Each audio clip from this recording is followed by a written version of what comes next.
The crimson stains in the snow should have been her first warning sign. Maya Chen stood trembling in the alley behind the condemned grocery store, staring at the blood trail that disappeared into the overflowing dumpster.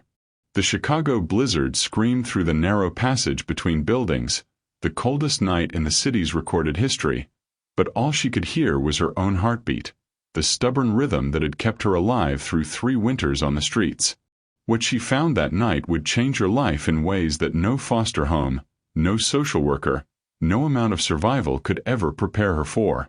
The tiny creature she mistook for an abandoned puppy would grow into something that would make scientists question the very nature of extinction itself. But on that frozen January evening, Maya had no idea she was about to raise one of the ancient world's most powerful predators as her only family. The bundle of pitch-black fur was barely breathing when Maya climbed into the dumpster, her frozen fingers reaching past rotting garbage. No bigger than her fist, the creature's eyes were still sealed shut, its body trembling violently against the -15-degree wind. Before we continue this incredible journey, hit that subscribe button if you believe some bonds are worth fighting for. What happens next will show you exactly why this story captured the heart of an entire nation, and why the fight is only just beginning. Maya had been living on these frozen Chicago streets for 3 years, since the apartment fire that took her parents when she was 13. No relatives had claimed her. The foster system had failed her. Abuse, neglect, homes that were colder than the streets themselves. She had learned to be invisible. The cardboard shelter behind the heating vent, 20 feet from where anyone bothered to look, was supposed to be her fortress of solitude, a place where she could survive without anyone caring whether she lived or died. The puppy, if that's what it was, weighed almost nothing in her hands. Maya tucked it inside her tattered coat, feeling the tiny heartbeat flutter against her chest as she stumbled back to her shelter. 3 layers of cardboard. 1 stolen blanket. And now this, a dying creature that needed her more than anything ever had. 20 years of survival instinct screamed at Maya to leave the creature where she found it. She had nothing to give. Half a stale bagel from yesterday's dumpster dive. $1.70 in nickels. The kind of cold that turned your breath to ice crystals before it left your mouth. But when those tiny lungs hitched and stuttered, something deeper than logic made the decision for her. The cardboard shelter wasn't much. 3 flattened boxes wedged behind a heating vent in an alley that most people pretended didn't exist. Maya had claimed it 8 months ago after the last foster home, after Mr. Peterson's hands started wandering where they shouldn't. She'd run that night with nothing but the clothes on her back and the certainty that freezing to death was better than staying. Now she worked with the efficiency of someone who'd learned medicine from necessity. Body heat first. She stripped off her coat, the donated one from last year with the torn lining, and created a nest against her stomach. The creature disappeared into the fabric, so small she could barely feel its weight. Then the coat went back on, trapping what little warmth they both had left. The 24-hour bodega on Clark Street had security cameras, but Maya knew the blind spot near the refrigerated section. She moved like smoke, pocketing a small carton of milk and disappearing before the night clerk looked up from his phone. The plastic bottle in the dumpster behind the medical clinic became an eyedropper with careful work from her pocket knife. By 4 a.m., the creature was breathing steadily, curled against Maya's stomach like it had always belonged there. She watched the tiny chest rise and fall, and for the first time in 3 years, her mind was quiet. Not thinking about the fire. Not hearing her mother's screams. Not calculating which soup kitchen opened earliest or whether the library would be warm enough tomorrow. Just this. This small life that depended entirely on her. "If I can save you," she whispered into the darkness, "maybe I'm worth something." She named him Midnight on day 3, for the way his coat seemed to absorb light itself, a black so pure it looked like a hole in the world. When his eyes opened on day 5, Maya's breath caught. Striking amber like molten gold, holding an intelligence that made her uneasy in ways she couldn't articulate. too aware, too knowing. Mama Rose found them on day 8, the older woman's weather-beaten face creasing with concern as she ducked into the shelter with a thermos of soup. She'd been living rough for 20 years, had seen everything the streets could offer, but she stopped short when she saw Midnight. "Child, that ain't no regular puppy." Maya pulled him closer, defensive instinct flaring. "He's mine. First thing that's ever been mine." Mama Rose studied them both with eyes that had witnessed too much and forgotten none of it. Didn't say otherwise. Just saying, keep him close. World don't like things it can't explain.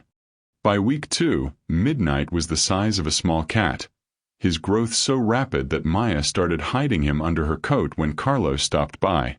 The other teenager brought food when he could, information about which alleys to avoid, which cops actually gave a damn. But even Carlos stepped back when Midnight's vibration started. Not quite a growl, not quite a purr, something that made your chest cavity resonate with primal recognition.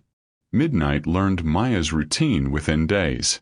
He'd wait at the shelter entrance each evening, somehow knowing the exact moment she'd return from a library or the soup kitchen. And the food, God, the food. Maya started splitting everything she scavenged, then giving Midnight the larger portion when she thought he wasn't watching. She'd been hungry before. She could be hungry again. But he was growing so fast, needed so much. The connection between them deepened in ways that transcended training or conditioning. When anxiety crept up Maya's spine in the dead of night, phantom smoke filling her lungs, Midnight would press against her before she even registered the panic herself. His weight, his warmth, his presence pulling her back from the edge of memory.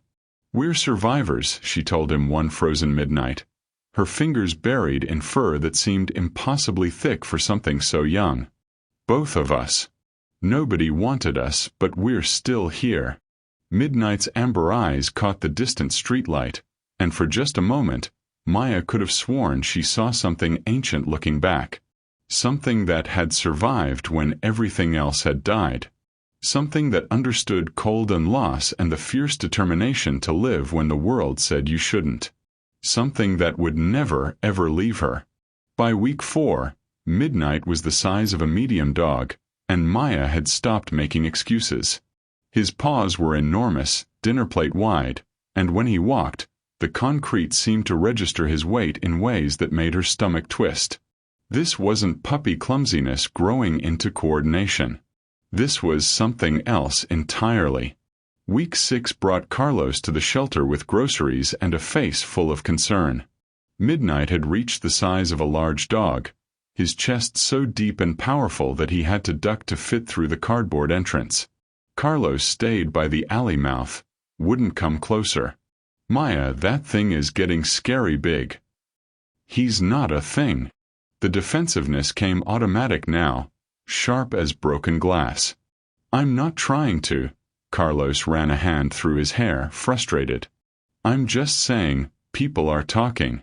And not good talk." Mama Rose came the next morning with coffee and harder truths. She stood outside the shelter, studying Midnight with eyes that had cataloged 60 years of street reality. When she finally spoke, her voice carried weight. "I've seen a lot in 60 years on these streets.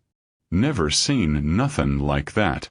Maya's hands found Midnight's fur, fingers disappearing into a coat so thick it felt almost prehistoric in texture.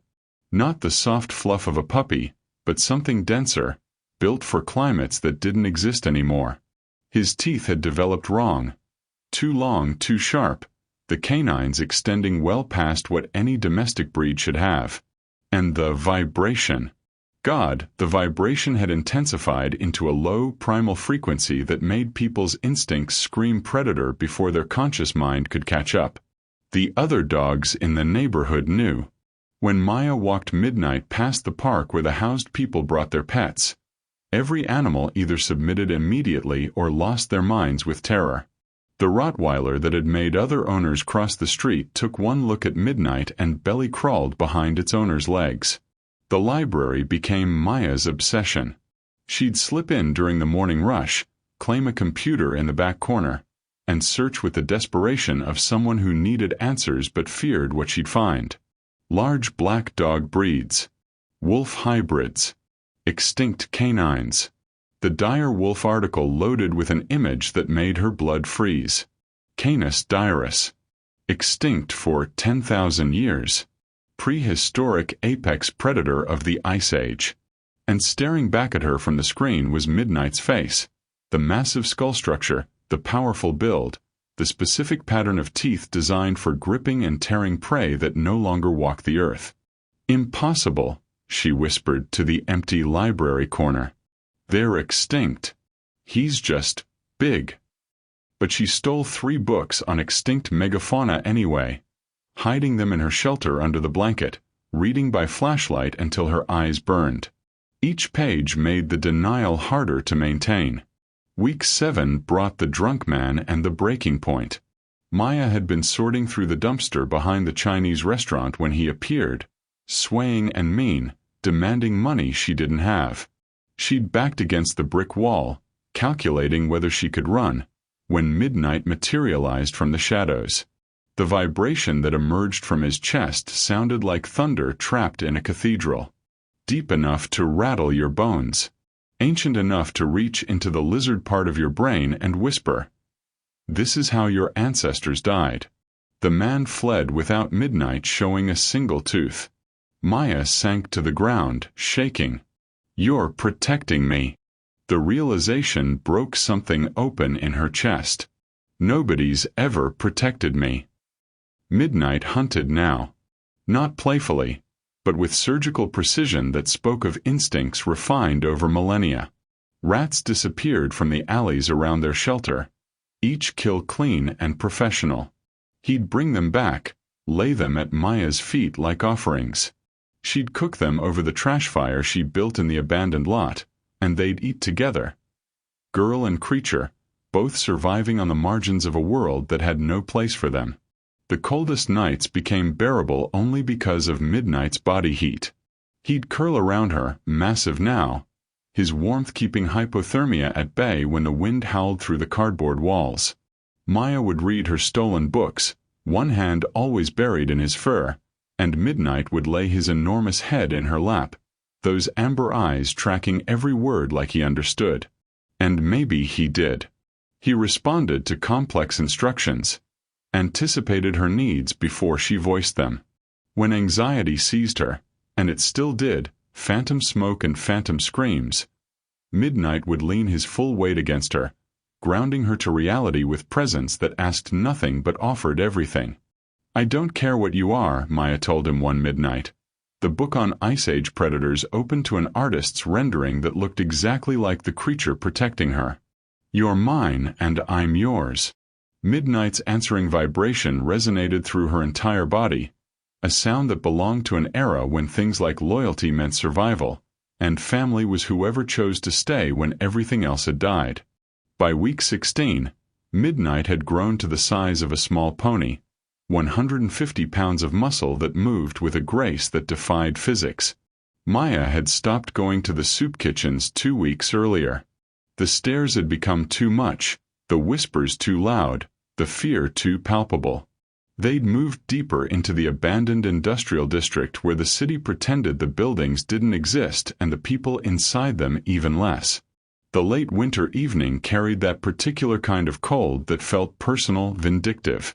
Maya was behind the Korean restaurant on Ashland, sorting through their dumpster for anything edible, when she heard the footsteps. 4 of them. She recognized the leader.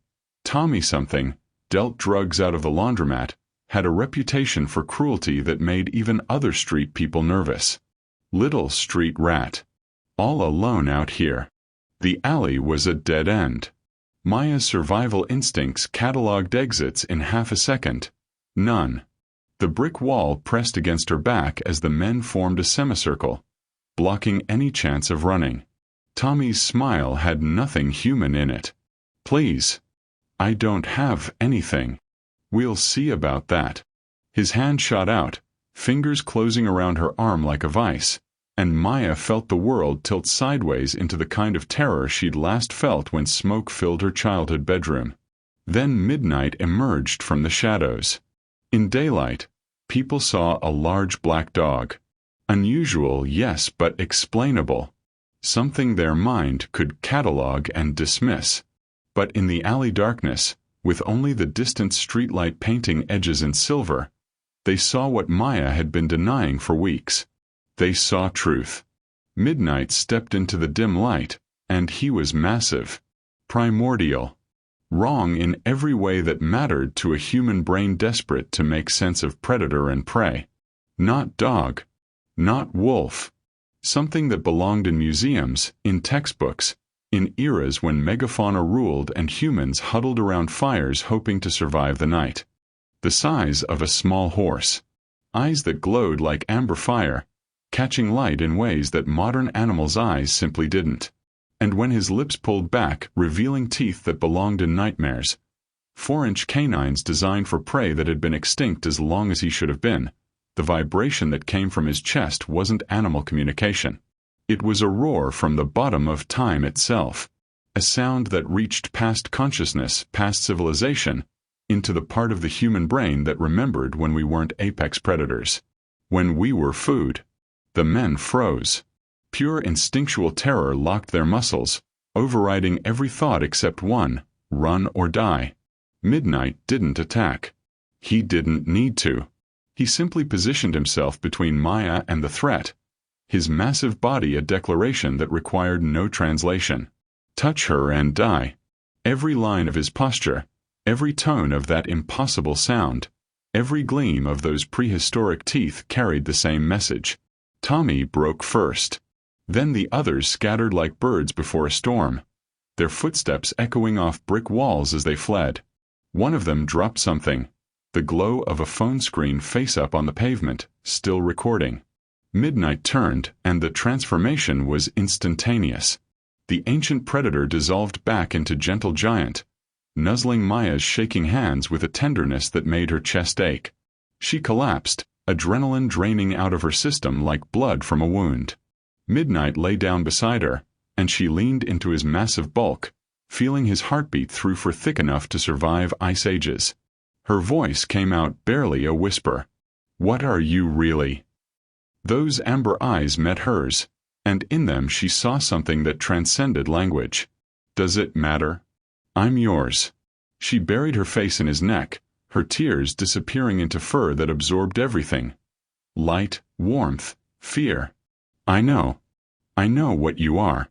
And I don't care. You're all I have." 3 blocks away, the dropped phone continued its upload to social media, the video already compressing, already spreading, already changing everything. By morning, #ExtinctDirewolf would be trending. By morning, scientists would be analyzing frames. By morning, the authorities would be mobilizing. But in that moment, in that alley, there was only Maya and Midnight. Street kid and Ice Age predator. 2 impossible survivors who had found each other in a blizzard and chosen to stay. The storm they'd weathered was nothing compared to what was coming. But they'd face it the same way they'd faced everything else. Together. The video hit 10 million views in 24 hours. Maya watched it happen on a cracked phone Carlos had smuggled to her, the numbers climbing with a speed that made her nauseous. News stations picked it up by hour 12, their children screaming questions into the void. Extinct predator or elaborate hoax? Paleontologists appeared on morning shows, their professional composure cracking as they analyzed frame-by-frame footage. "If this is real," one stammered into a camera, "it rewrites everything we know about extinction and survival." Animal Control issued statements about a dangerous exotic animal loose in the city. The police began systematic searches. The Lincoln Park Zoo offered sanctuary.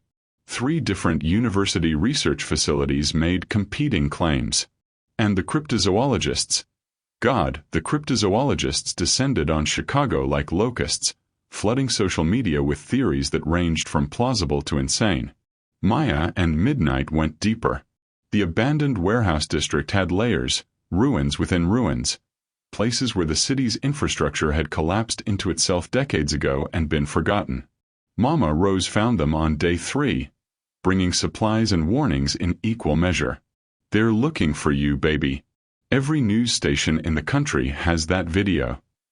Carlos appeared that night, breathless from running. Every cop in the city has your description. They're offering a reward. Maya pulled Midnight closer, her fingers disappearing into his fur. "They'll take him. They'll put him in a cage." The thought made something fracture inside her chest. He'd rather die. Midnight pressed against her, sensing the terror that spiked through her bloodstream. He stayed closer than ever now, his massive body a constant presence, amber eyes tracking every shadow. She read by flashlight, the stolen library book spread across the concrete floor. Canis dirus, last apex predator of the Ice Age. Hunted in packs. Highly intelligent. Fiercely loyal to their own. Extinct for 10,000 years, except they weren't, were they? Because one was lying beside her right now, his breathing synchronized to hers. "You're the last one, aren't you?" she whispered into the darkness. "Last of your kind." Midnight's answering vibration resonated through the empty warehouse, a sound of affirmation and grief and something else she couldn't name. The animal control team found them on day 5. Maya heard them before she saw them. Boots on concrete, the metallic click of equipment, voices coordinating through radios. Officers with tranquilizer guns surrounded the building. Their movements professional, practiced. The lead officer's voice echoed through the warehouse. "We need that animal for public safety. Nobody needs to get hurt here." Maya stood, positioning herself in front of Midnight. "He's not dangerous. He's never hurt anyone." Then Midnight emerged from the shadows, and every officer took an involuntary step backward. Even with guns, even with training, even with the certainty of human superiority, their bodies knew. Predator. Real. Ancient. Deadly. The standoff lasted 30 seconds that felt like 30 years. Midnight wouldn't let them near Maya, his body a wall of muscle and prehistoric intent. The officer's fingers tightened on triggers. Maya's voice cracked as she called his name, begging him to stand down, preventing the violence that would end with him bleeding out on concrete. They escaped in the confusion, Midnight leading her through passages she didn't know existed, deeper into the industrial wasteland where the city gave up pretending it had control. Elena Rodriguez found them 2 days later. The social worker appeared in the doorway of their new hiding place like a ghost. Hands raised, voice calm. "Maya, I'm not here to take you away. I'm here to help." Maya's laugh was bitter, broken. "Everyone says that. Then they lock me up. I've been looking for you for 3 years." Elena sat down slowly, maintaining distance. "Since you disappeared from the Peterson placement. I know what he did. I know why you ran. And I'm sorry, so sorry that the system failed you. Why should I trust you? Because I believe you." Elena's voice carried the weight of truth. "And I believe he's real. I watched that video 50 times.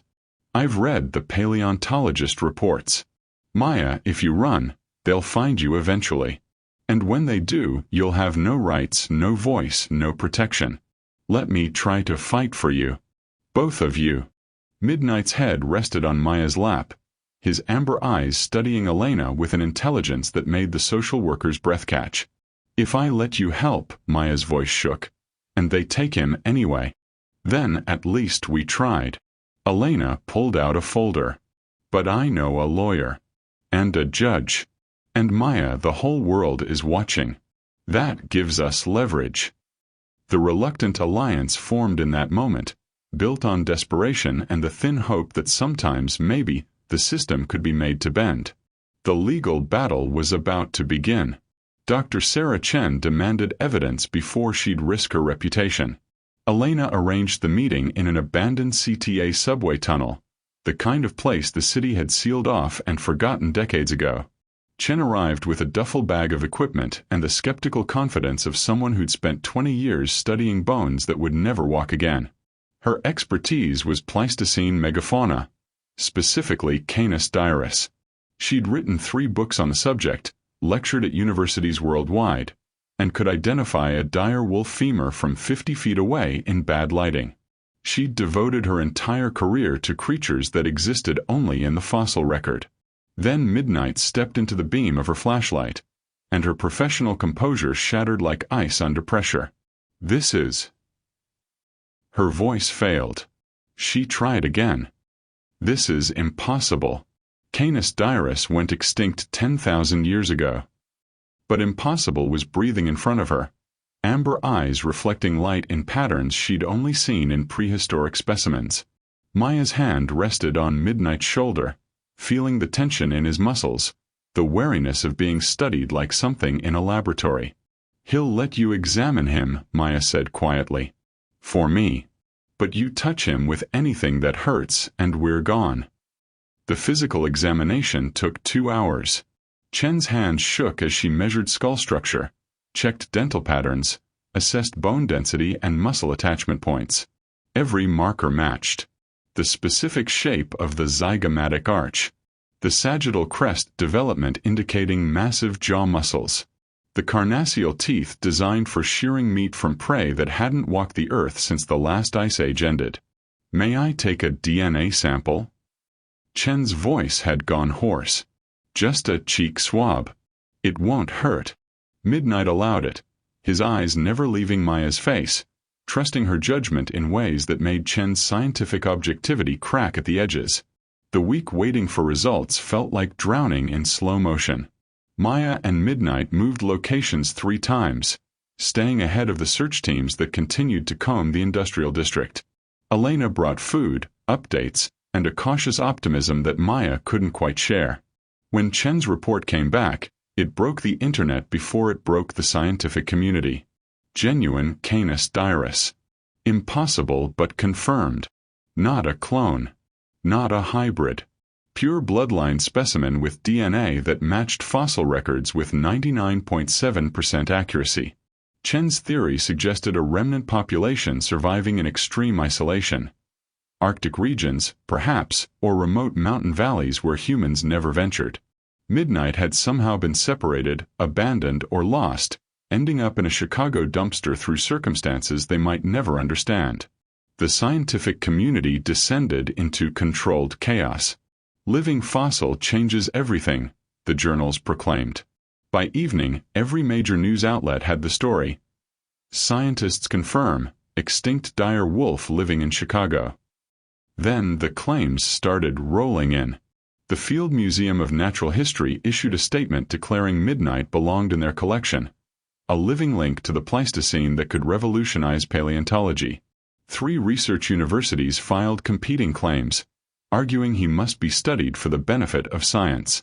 The Lincoln Park Zoo offered sanctuary for species survival purposes. Animal rights groups insisted he must be freed to wilderness, returned to whatever isolated population might still exist. The federal government weighed in with legal briefs about extinct species ownership, citing laws that nobody had ever needed to interpret because extinct meant gone forever. Everyone had a claim. Everyone had an argument. Everyone had plans for Midnight's future. Nobody asked Maya. Elena found her crying in the dark, Midnight's massive head in her lap, both of them trembling with the weight of forces neither could control. "We need to give you a voice," Elena said. "Let people see you. See him. See what you mean to each other." They recorded the video in the warehouse, Maya's face illuminated by a single work light, Midnight beside her, his presence filling the frame in ways that made viewers breath catch. He was dying in a trash bin. Nobody wanted him. Nobody cared. Maya's voice shook but held. "I had nothing but I shared everything. We saved each other through the coldest winter on record. We kept each other alive when the world said we should both just die quietly where nobody had to see."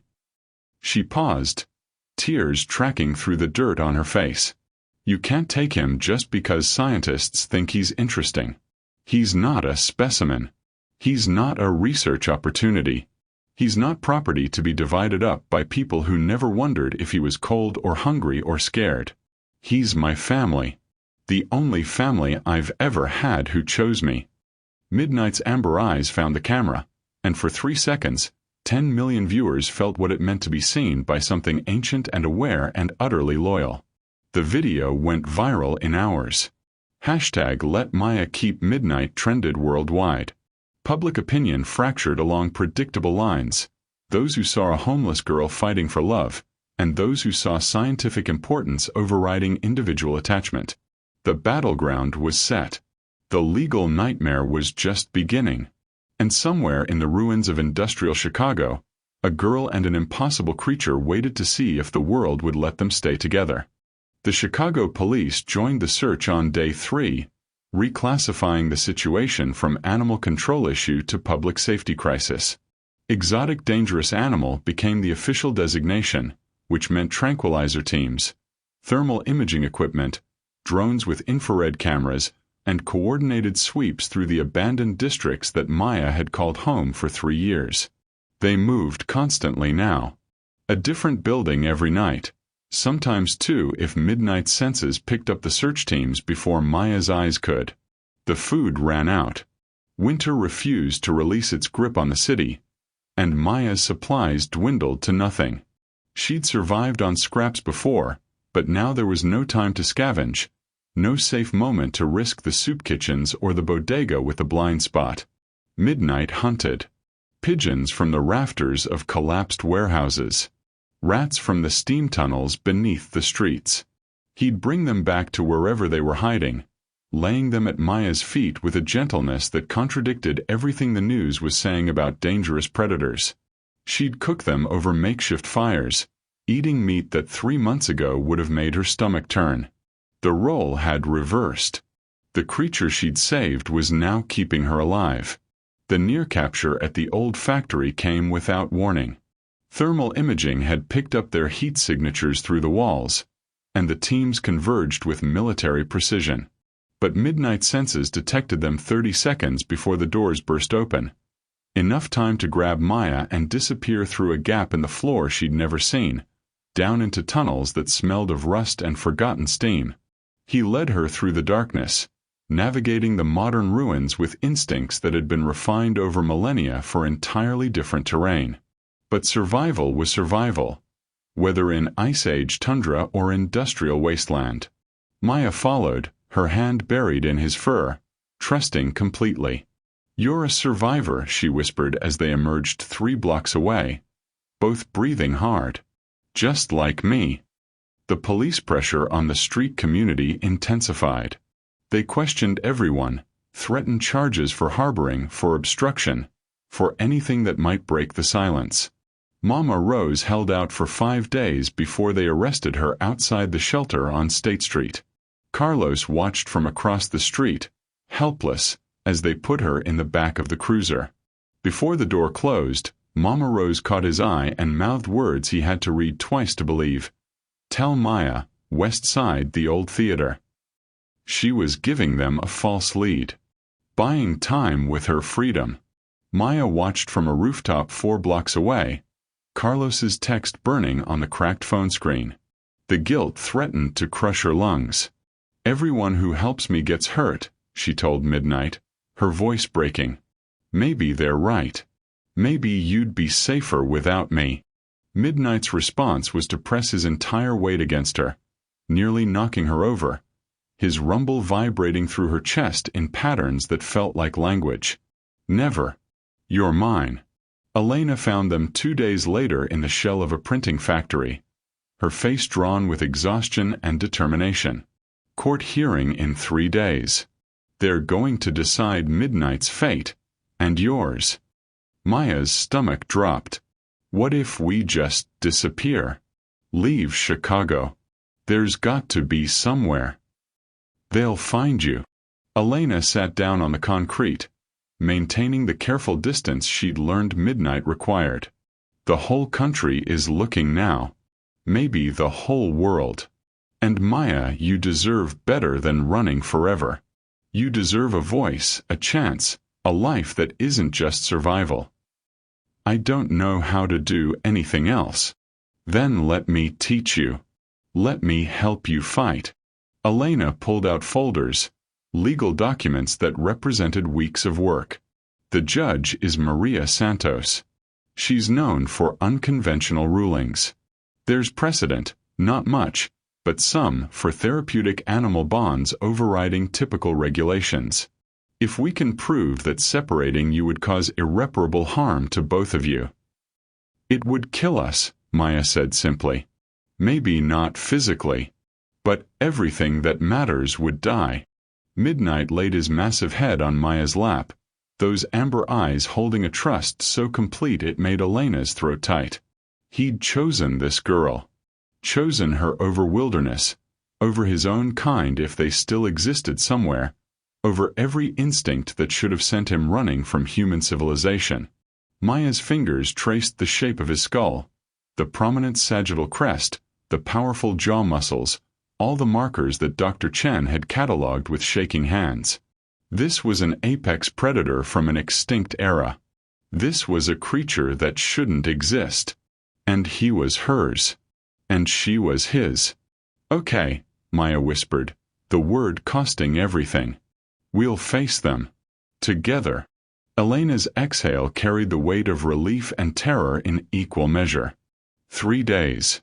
We prepare, we build the case, and we walk into that courthouse with our heads up.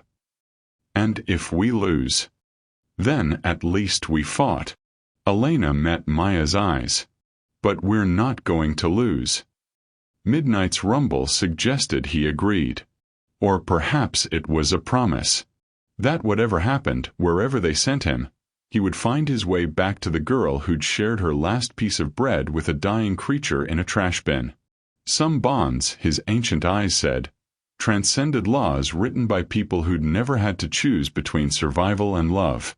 The Cook County Courthouse had seen its share of unusual cases, but nothing had prepared it for this. The media circus outside looked like a natural disaster response. Satellite trucks, reporters in multiple languages, protesters with signs ranging from "Free Midnight" to "Science over Sentiment." Inside, the gallery was packed with scientists, government officials, animal rights activists, and lawyers representing interests Maya couldn't begin to understand. Judge Maria Santos presided with the calm authority of someone who'd spent 30 years making impossible decisions. She was known for unconventional rulings, for seeing past precedent to justice. Maya clung to that knowledge like a lifeline. Elena had helped her dress that morning.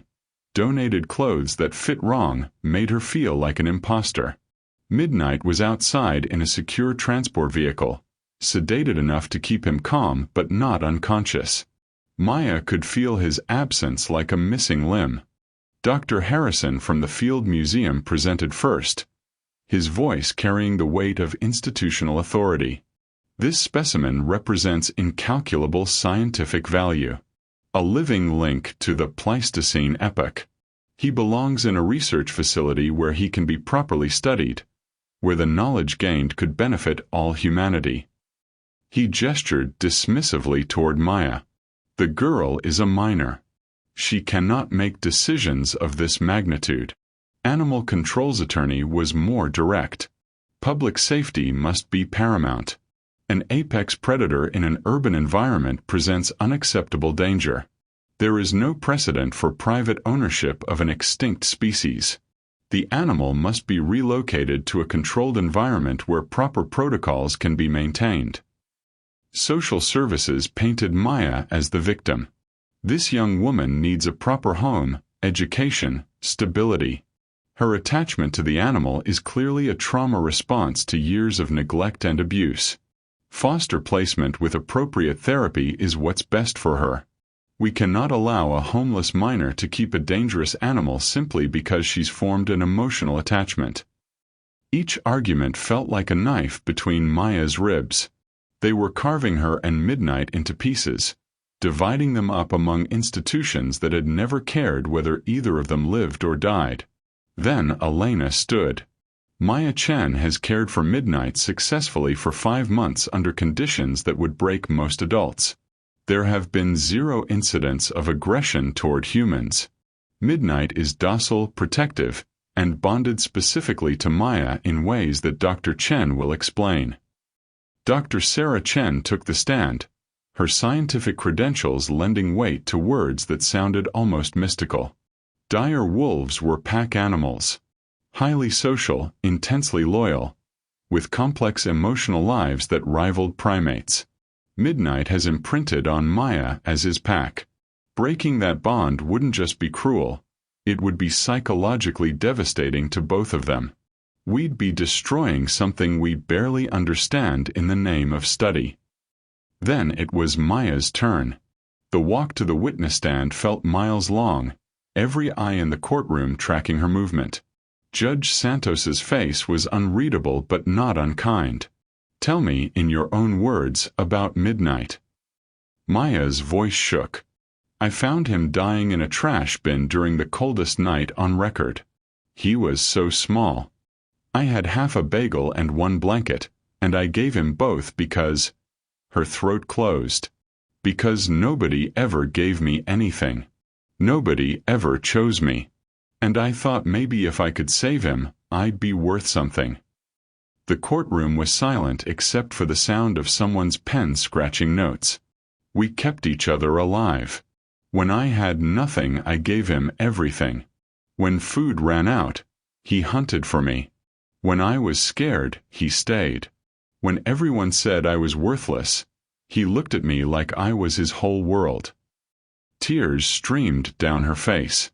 "He's never hurt anyone. He protects me. He's the only family I've ever had who chose me." Judge Santos leaned forward slightly. "And if the court orders separation, you can take me to foster care. You can let scientists study him. But if you separate us, you'll break both of us." Maya's voice cracked. "Please don't take away the only thing I've ever loved." The silence that followed was profound.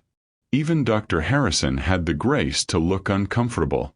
Judge Santos closed her folder. "This is unprecedented territory. I need time to consider all factors, including some that haven't been adequately addressed today." She met Maya's eyes. "Recess until tomorrow morning." The temporary foster placement was clean, warm, had a bed with actual sheets. Maya sat on the floor anyway, her back against the wall, feeling Midnight's absence like a physical wound. Across the city, in the animal control facility, Midnight paced his reinforced enclosure, amber eyes fixed on the door, waiting for someone who wouldn't come. Their first night apart in months. Both miserable. Both wondering if tomorrow would bring reunion or permanent separation. The scales of justice had never felt so precarious. The morning news played on a mounted TV in the courthouse lobby. Background noise while lawyers shuffled papers and prepared arguments.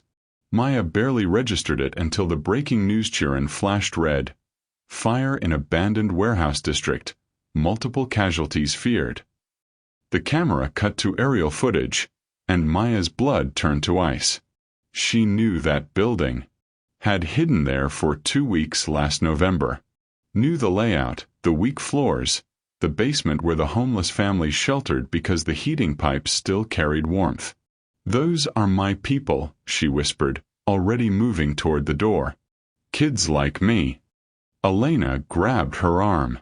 "Maya, we can't." But Maya was already running, the donated shoes slapping against marble floors as she burst through the courthouse doors into chaos. Behind her, Elena was shouting something, but Maya's focus had narrowed to a single point, the column of black smoke rising 3 blocks away. At the animal control facility, Officer Derek Martinez watched the same broadcast while sitting guard outside Midnight's transport crate. The dire wolf had been agitated all morning, pacing, that low vibration building in his chest. Now he stood pressed against the reinforced door, amber eyes fixed on Martinez with an intensity that made the officer's hands shake. The news showed children's faces at broken windows, smoke pouring out, firefighters setting up, but the building was unstable, collapse imminent. Martinez looked at Midnight. Really looked. Saw past the prehistoric predator to something else entirely. recognition, understanding, desperate need. You want to help her, don't you? Midnight's answering sound was plaintive, almost human in its urgency. Martinez's hand moved to the lock. Career suicide. Probably actual criminal charges. But he thought about his own daughter, about the video of Maya's testimony that had made his wife cry. He opened the crate. Midnight exploded out like black lightning, moving faster than anything that size had any right to move. Officers shouted, reached for weapons, but he was already gone, a dark blur racing toward the smoke column visible over the buildings. He found Maya at the perimeter, fighting against firefighters trying to hold her back. There are kids in the basement. I know the layout, you're going in the wrong way. Then Midnight was there, skidding to a stop beside her, and the firefighters stumbled backward in shock. Maya's hands found his fur, both of them covered in soot already from the smoke that choked the air. There are kids in there. She looked into those amber eyes, seeing her own desperation reflected. Can you find them? The understanding that passed between them needed no words. Midnight turned toward the burning building, and Maya grabbed a firefighter's radio. He can reach them. Let him go. That's a goddamn wolf. That's the only chance those kids have. Midnight didn't wait for permission. He plunged into the inferno, disappearing into smoke that would have killed a human in seconds. His size let him navigate collapsed beams. His strength let him force through debris. And his senses, those ancient predator instincts, cut through the chaos to find 3 children huddled in the basement, trapped behind a fallen support beam. Maya coordinated from outside, her knowledge of the building guiding firefighters to create water barriers, to shore up walls that Midnight would use as exit routes. The radio crackled with updates. He's got one. Coming out the east side. Midnight emerged with a 6-year-old girl held gently in his jaws by her jacket, depositing her with paramedics before turning back. Twice more he went in. Twice more he came out with a child. The final trip, the building was dying. Groaning, listing, moments from total collapse. Firefighters screamed at him to abort, but Midnight had already disappeared into the smoke. Maya's heart stopped. The seconds stretched into eternities. Then he emerged with a toddler clasped carefully in his jaws, and behind him the building collapsed in a roar of flame and falling steel. If he'd been 5 seconds slower. All 3 children safe. Crying, terrified, but alive. The news cameras had captured everything. Every second of the dire wolf plunging into flames. Every moment of impossible rescue. Every gentle placement of children into human arms. Midnight returned to Maya, singed but whole, and she threw her arms around his massive neck, both of them shaking. He was covered in soot, smelled like smoke and burnt fur, and he'd never been more beautiful. The firefighter captain approached slowly, his face slack with awe. That animal just saved those kids' lives. Maybe saved my guys' lives too. We were about to send men in there. Judge Santos pushed through the crowd, still in her robes, having run the 3 blocks from the courthouse. She stood watching Maya and Midnight, the girl and the impossible creature, both covered in ash, both refusing to let go of each other. Court will reconvene immediately, she said quietly. The shift in public perception was instantaneous and total. Social media exploded. The hashtag changed from hashtag Let Maya Keep Midnight to hashtag Midnight the Hero. News anchors who'd questioned the danger an hour ago now showed the footage on loop. Prehistoric predator turned savior, extinct species proving its worth in the most modern of crises. Maya buried her face in Midnight's fur as cameras clicked around them, and whispered the only words that mattered. You're a good boy. The best boy. And you're mine. Midnight's answering vibration said, always. The courtroom felt different when they reconvened an hour later. The gallery was packed beyond capacity. people standing along the walls, news cameras at the back despite regulations. Maya sat beside Elena, her hands still trembling from adrenaline. Midnight's presence just outside the door, a physical ache in her chest. Judge Santos entered, and the room fell silent with an anticipation that felt electric. She sat, arranged her papers with deliberate care, and met Maya's eyes across the courtroom. I have witnessed something extraordinary today. Not just the rescue, though that was remarkable, but the bond that made it possible. A homeless child and an extinct predator, both written off by the world, saving lives together. She paused, letting the weight of those words settle. This case is unprecedented, so my ruling must be as well. Maya's heart hammered so hard she thought it might crack her ribs. Guardianship is hereby granted to Maya Chen under specific conditions that will protect both parties and serve the scientific community's legitimate interests. Santos looked directly at Dr. Harrison. A sanctuary will be created on protected conservation land approximately 50 miles outside Chicago. 100 acres, secure but spacious, where Midnight can live as naturally as possible while scientific observation continues in a non-invasive capacity. The courtroom erupted. Santos's gavel cracked like thunder. Miss Chen will receive full educational support, housing, and social services, but she retains custody as Midnight's legal guardian.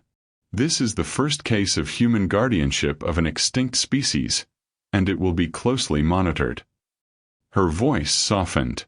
Family is not defined by biology, species, or what conventional wisdom says is possible. It is defined by the bonds we choose to honor, by the sacrifices we make, by the choice to stay when leaving would be easier. Maya couldn't breathe, couldn't process. Elena's hand found hers and squeezed. The conditions are non-negotiable, Santos continued. Regular veterinary care. Maya completes her education. GED minimum, college encouraged. Supervised living initially, with independence earned through demonstrated responsibility. No exploitation. No zoo exhibits. No shows or spectacles. The scientific community may conduct research visits, but Midnight is never to be forced into captivity or invasive study. She looked at Maya again. Can you accept these terms? Yes. The word came out broken, barely audible. Yes, Your Honor. The gavel fell. So ordered. The changes came faster than Maya could track.